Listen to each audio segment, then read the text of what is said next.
네, 여러분 안녕하세요. 뉴스입니다. 임종석이 대체 뭐길래 민주당이 이 임종석 문제로 이렇게 난리법석을 떨어야 하는 걸까요? 청와대 비서실장을 역임한 임종석은 분명히 비서실장 자리에 물러나면서 정계 은퇴를 선언했던 인물입니다. 그랬던 자가 이제 와서 왜 정치권에 발을 들여놓으려고 안달인지 많은 해석들이 난무하고 있습니다. 그런데 더 아이러니한 것은 바로 임종석이 아니면 안 된다고 하는 이 민주당 내 친문계 의원들입니다. 어제 고민정은 임종석의 공천이 지연되는 문제를 제기하면서 항의성 차원에서 최고위에 불참을 했고, 회의감을 느낀다며 이재명 대표의 공천 관련 인식에 대한 변화가 없다면 당분간 지도부 회의에 참석하지 않을 것이다 라고 말했습니다. 사실상 당무를 거부한 것이죠. 전당대회를 통해 당원들의 지지로 최고위원회 선출이 됐는데도 전혀 당원과 지지자들은 아랑곳하지 않고 임종석 하나 지켜보겠다고 당무까지 내팽개치는 이 고민정의 행태에 정말 많은 민주당의 지지자들이 분노하고 있습니다. 단수 공천 결정이 나서 본인은 공천을 받았으니까 뭐 아쉬운 거 없다 이런 걸까요? 이래서 고민정에 대한 지지자들의 평가가 그동안 안 좋았던 겁니다. 지금이라도 가능만 하다면 본래 주인인 추미애 장관에게 돌려주면 참 좋겠다 싶은 그런 생각마저 들게 합니다. 자, 앞서 이재명 대표 분명하게 민주당은 1년 전에 확정한 특별당규에 의해서 시스템 공천을 하고 있다. 각종 위원회에서 합리적인 판단을 하고 있는데 낙천되신 분이나 경선에 참여를 못하는 분들은 매우 억울하실 텐데 위로의 말씀 드린다. 불가피한 부분은 이해해 주시기 바란다 라며 당 안팎의 공천 파동 우려를 일축한 바 있습니다. 그렇다면 믿고 따라줘야 하는데 이것들은 지들이 시스템 공천을 파기하고 밀실 공천 또는 개파 정치를 하라며 구태 정치의 끝판을 보여주고 있는 겁니다. 민주당 공관위는 이 부분과 관련해서 서울 중성동갑은 여러 고려사항도 있고 심도 있는 토의가 상당히 진행됐다. 추가로 논의해서 내일은 결론을 내겠다라고 말했습니다. 아마 오늘 열릴 의총에서 많은 성토가 있을 것이고 어떤 결론이 나오든 간 당분간은 시끄러울 것 같습니다. 임종석이 공천을 받으면 지지자들이 난리일 것이고 공천을 못 받으면 친문계들이 난리겠죠. 이래저래 이재명 대표가 정말 힘듭니다. 가뜩이나 적폐들의 기획기소에 힘들어하는 이재명 대표인데 왜 그리 이재명 대표를 힘들게 할까요? 임종석이 민주당에 입성을 하면 지금보다 더 큰 잡음이 끊이지 않을 것이 눈이 훤해 보이는데 과감하게 잘라내야죠. 자, 한편 컷오프에 불만을 갖고 탈당과 함께 이재명 대표와 민주당을 향해 연일 온갖 의혹을 주장하고 있는 이수진. 조선일보 보도에 의하면 이수진이 양승태 대법원장 시절 인사불이익을 받았다는 이 블랙리스트 판사라고 주장한 것도 거짓말이었다고 합니다. 당시 인사 업무를 담당한 판사는 재판의 증인으로 나와서 이수진이 지방법원으로 전보된 것은 낮은 근무평정 탓이었다라고 증언을 했다고 합니다. 그리고 또한 정성호 의원은 오마이뉴스 최진봉의 보이는 라디오에서 지역에 연없이 당선이 됐는데 4년 동안 지역에 이사도 하지 않고 거주하고 있지도 않다는 이런 얘기도 있다라고 말하기도 했습니다. 정말 사실이면 충격이죠. 거기에 당 후보 검증위원장인 김병기 의원은 정치자금법 위반 의혹을 제기한 이수진에게 형사 고소까지 했습니다. 김병기 의원 페이스북에 전날 개가 져도 기차는 간다. 2번 생각하고 쓰세요. 합의 안 합니다. 라고 글을 올린 뒤 어제는 형사 고소했습니다.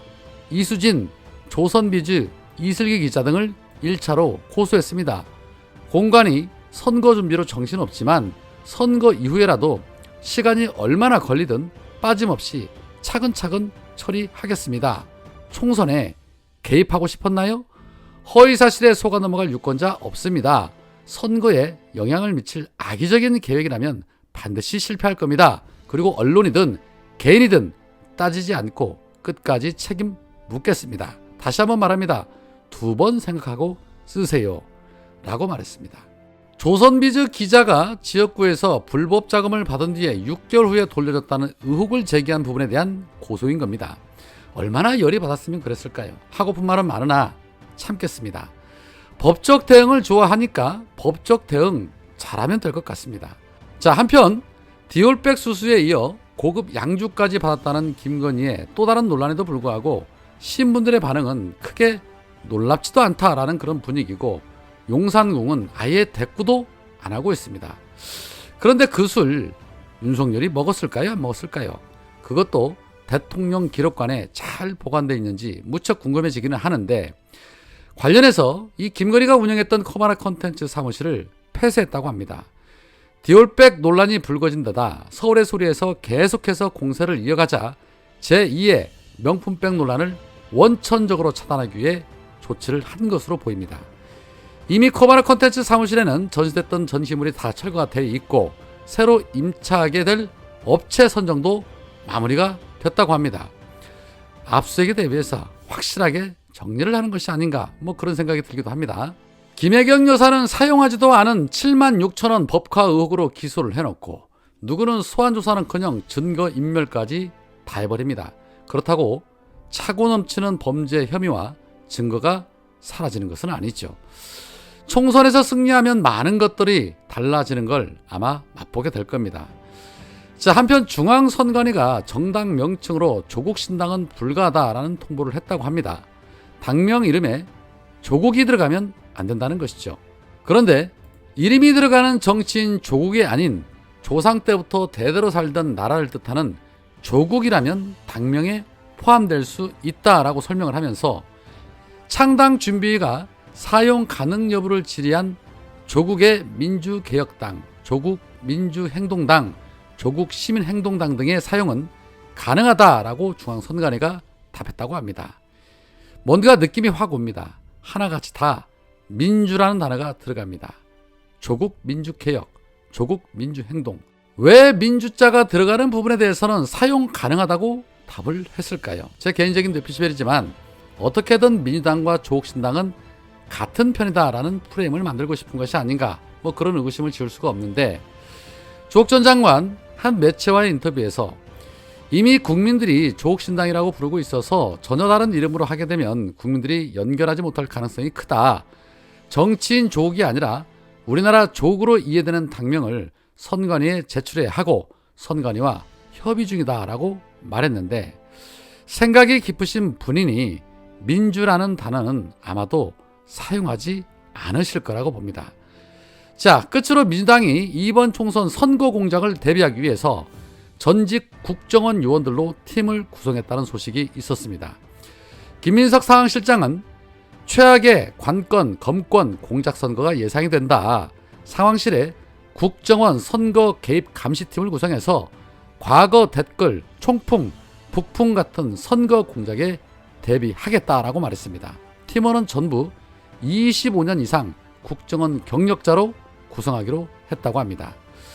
군부 독재 정권보다 더 악랄한 검사 독재 정권입니다. 김민석 의원은 여러 가지 대내의 상황을 종합적으로 고려할 때 만반의 준비, 대비를 하는 게 불가피하다는 생각이었다라고 말했습니다. 철저하게 대응 잘해야죠. 이제는 윤석열이 눈치도 안 보고 관건 선거운동을 대놓고 하고 있습니다. 압도적인 총선 승리 이후에 곧바로 본인의 행동에 대한 심판 받게 될 겁니다. 오늘은 여기까지입니다. 고맙습니다.